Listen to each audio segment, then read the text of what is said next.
26 नवंबर 2008 की शाम हमेशा की तरह मुंबई के लोग अपने रोज की तरह जिंदगी जी रहे थे।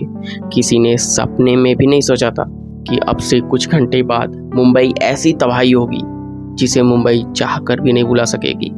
मुंबई के बुधवार पार्क पर आम दिखने वाले 10 लड़के आकर उतरते हैं। 10 लड़कों में से 8 लड़के वहाँ उतरते हैं। इतने नॉर्मल दिखने वाले लड़कों को देख वहाँ के निवासियों को थोड़ा अजीब लगता है और उन्होंने पुलिस में भी रिपोर्ट किया, लेकिन पुलिस ने भी इस बात को सीरियस नहीं लिया।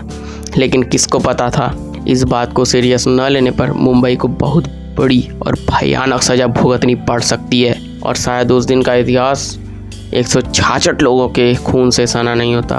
वहाँ से निकलने के बाद सभी लड़के दो दो की ग्रुप में अपने अपने टारगेट की तरफ चल पड़ते हैं। लोकेशन थी Chhatrapati Shivaji terminus, Leopold cafe, Taj hotel और नरीमन हाउस। इन लोगों का बस एक ही टारगेट था, जहां पर ज़्यादा भीड़ है बस उन्हीं को टारगेट करना है। 10 लड़कों में से बचे 2 लड़के जो स्पीड बोट पर अभी भी बैठे हुए थे। वो अपने बोट का ही इस्तेमाल करते हैं अपने टारगेट की तरफ जाने के लिए, और उनका लोकेशन था ओबराय होटल, जहां रोज़ की तरह लोग अपने अपने रोज़मर्रा की ज़िंदगी जी रहे थे और इंजॉय कर रहे थे।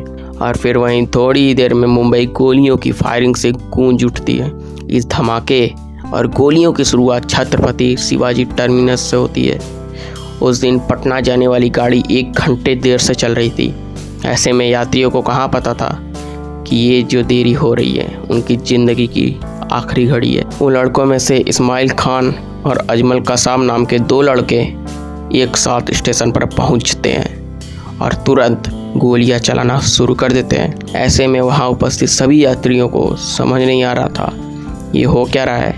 तभी स्टेशन मास्टर बिना डरे अनाउंस करता है कि सभी लोग स्टेशन छोड़कर भाग जाओ और अपनी जान बचाओ। इन दोनों लड़कों का बस एक ही मकसद था, छत्रपति शिवाजी टर्मिनस पर उपस्थित लोगों के अधिक से अधिक मौत। रेलवे पुलिस भी कुछ नहीं कर पाती, क्योंकि उस समय पुलिस वालों के पास सिर्फ उनकी ड्यूटी रिवॉल्वर ही मौजूद होती है।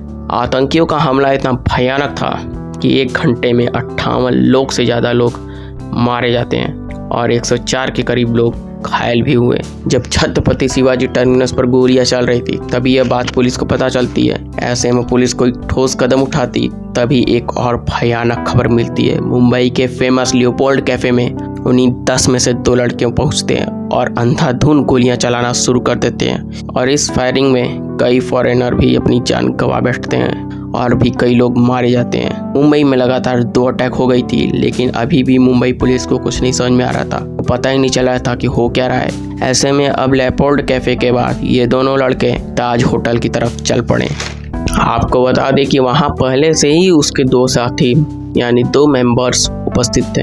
इस समय ताज होटल में बड़े बड़े बिजनेसमैन उपस्थित थे और उनकी मीटिंग्स चली थी। इत्तेफाक से वहाँ पर गौतम अडानी भी उस समय मीटिंग के लिए उपस्थित थे। जैसे ही अडानी मीटिंग के लिए अंदर गए, वैसे ही आतंकियों का तीसरा ग्रुप हाफिज और जावेद ताज होटल के सिक्योरिटी को गोली मार देते हैं और इनके होटल के अंदर घुसते ही ताज होटल गोलियों की तड़तड़ाहट से गूंज उठता है। जैसे ही अडानी की टीम को इस बात का पता चलता है, वह तुरंत अडानी जी को बचाने के लिए किचन के जरिए बेसमेंट में ले जाया जाता है और अडानी को सुरक्षित रेस्क्यू कर लिया जाता है। अब आतंकी ग्राउंड फ्लोर पर जितने लोग थे वहां सबको मारकर सीढ़ियों से ऊपर जाने लगते हैं। हालांकि मुंबई पुलिस अलग अलग गेट से बड़े बड़े बिजनेसमैन को जिंदा बचा लिया। बहुत से लोग तो खिड़की को तोड़कर बेडशीट और पर्दों के सहारे नीचे उतर गए और अपनी जान बचा बैठे। इन आतंकियों का मकसद था कि किसी बड़े बिजनेसमैन को किडनैप करना और भारत सरकार को मजबूर करना। इसलिए यह आतंकी 5th फ्लोर पर जाते हैं, क्योंकि वहाँ पर सिर्फ बिजनेसमैन ठहर रहे होते हैं। अब वहाँ पर कोई ना मिला, उसके बाद ये 6th फ्लोर पर जाते हैं और 6th फ्लोर पर ही KR रामामूर्ति उपस्थित रहते हैं और उनको किडनैप कर लेते हैं। अब जिस टैक्सी में ये आतंकी आए हुए थे वो टैक्सी भी ब्लास्ट हो जाती है और 7 से ज़्यादा लोग उस टैक्सी में मारे जाते हैं। असल में आतंकियों ने टैक्सी में भी बम फिट कर दिया था। अब तक ताज होटल में 31 के करीब लोग मारे गए थे। अब बारी आती है ओबराय होटल की। जो 2 आतंकी ओबराय होटल की तरफ जा रहे थे उन्होंने भी होटल में अंधाधुंध फायरिंग की। अभी तक पुलिस को कुछ समझ नहीं आ रहा था आखिर अब करें क्या। तभी हेमंत करकरे अपनी टीम के साथ उनको पकड़ने के लिए निकल पड़े।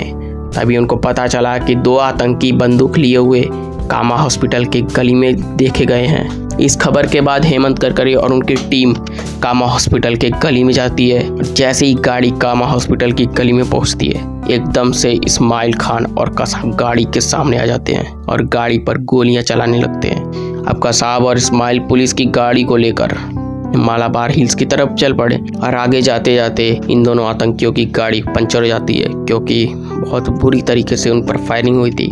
तभी उनके सामने एक स्कोडा गाड़ी आती हुई दिखा देती है और ये दोनों स्कोडा गाड़ी को खाली करवाते हैं। और अच्छी बात यहाँ पर यह है कि स्कोडा गाड़ी की फैमिली को ये कुछ नहीं करते हैं और फिर वहाँ से गाड़ी लेकर निकल जाते हैं। तभी हेड कांस्टेबल पुलिस को इन्फॉर्म करते हैं। इस खबर के बाद मुंबई में हाई अलर्ट जारी हो जाता है। सड़क पर जगह जगह पुलिस उपस्थित थी। अब दोनों आतंकी पुलिस से चारों तरफ से घिर जाते हैं। तभी दोनों तरफ से फायरिंग होना स्टार्ट हो जाती है, लेकिन पुलिस के आगे आतंकी कहाँ टिकने वाले थे। ऐसे में सभी आतंकी धीरे धीरे मारे जाते हैं और पकड़े हुए कसाब को 21 नवंबर 2012 को फांसी दी जाती है। तो दोस्तों, इस वीडियो के बारे में आपकी क्या राय है कमेंट बॉक्स में जरूर से बताइएगा। और अभी तक आपने अगर हमारे चैनल को सब्सक्राइब नहीं किया है तो सब्सक्राइब कर लो और ज़्यादा से ज़्यादा शेयर करना अपने दोस्तों के साथ। मिलते हैं अगले वीडियो में। जय हिंद।